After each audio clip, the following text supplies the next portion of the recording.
Eux, ce sont des aficionados parisiens, autrement dit des amateurs de corrida. Et ce qu'ils sont en train de faire, on appelle ça du toreo de salón. Autrement dit, de la corrida, mais sans taureau. Alors on a des fausses cornes, la muleta, le tissu rouge, et on a l'ayuda, qui est une fausse épée en fait. C'est une épée factice. Elle sert simplement en fait à jouer avec la cape. Ils se retrouvent régulièrement ici, aux arènes de Lutèce, pour s'entraîner et améliorer leur technique, avant de la mettre en pratique sur du bétail lors de stages en région.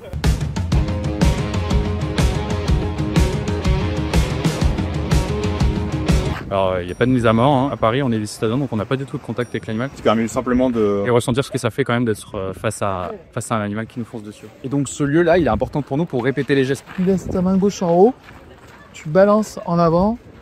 Et donc le fait d'avoir le plus de précision, ça va nous permettre de prendre le moins de risques et aussi d'arriver vraiment à créer cette alchimie avec l'animal. Sauf que pratiquer la corrida à Paris, même sans animal, ça plaît pas à tout le monde. En février, les associations One Voice Europe, Alliance Éthique et Callback ont manifesté devant la mairie du 5e arrondissement pour demander l'arrêt de ces entraînements, dénonçant un prosélytisme décomplexé. Début avril, le sujet s'est invité au Conseil de Paris à l'initiative de l'élu du parti animaliste, Duška Marković. Notons que les animateurs de l'association ont été observés manipulant des épées en fer de près d'1 mètre de long devant des enfants et des jeunes fréquentant ce lieu public. Reproduire les gestes de la tauromachie dans un square public constitue une forme de mise en valeur d'une tradition fondée sur la mise à mort des animaux, en contradiction avec les engagements éthiques de la ville. Toute mise en scène de cette pratique contribue à sa promotion et à sa banalisation. Les simulations de corrida assument de faire la promotion de cette pratique dans le but d'attirer de nouveaux aficionados. Il y a là manifestement une action de prosélytisme pour une activité illégale. Les simulations de corrida constituent un apprentissage qui permet aux aficionados ensuite d'exercer des sévices sur des animaux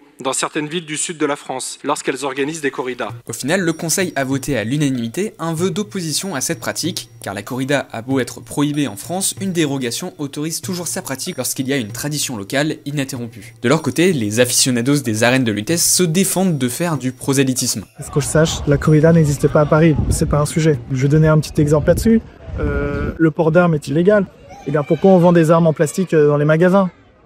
Bon, c'est pareil pour la corrida, on a le droit ici de taurer de salon et ça s'arrête là et ça ira pas plus loin, on ne souhaite pas que ça aille plus loin. Pour nous c'est un non-sujet, donc on n'a pas encore contacté la mairie, on ne souhaite pas le faire parce qu'on considère vraiment qu'à cette période, la mairie de Paris et la mairie du 5e a autre chose à faire. La maire du 5e arrondissement, Florence Berthous, est quant à elle dite impuissante dans sa capacité à interdire l'activité. Je suis à titre personnel totalement opposée à la corrida et je trouve cette pratique inappropriée dans un jardin de la ville. Je n'ai cependant aucun pouvoir de l'interdire en tant que maire d'arrondissement. Le règlement des parcs et jardins est de la compétence exclusive de la maire de Paris. Le conseil du 5e arrondissement a donc présenté un vœu pour demander à la mairie de Paris de modifier la réglementation en vigueur dans les parcs et jardins de la ville.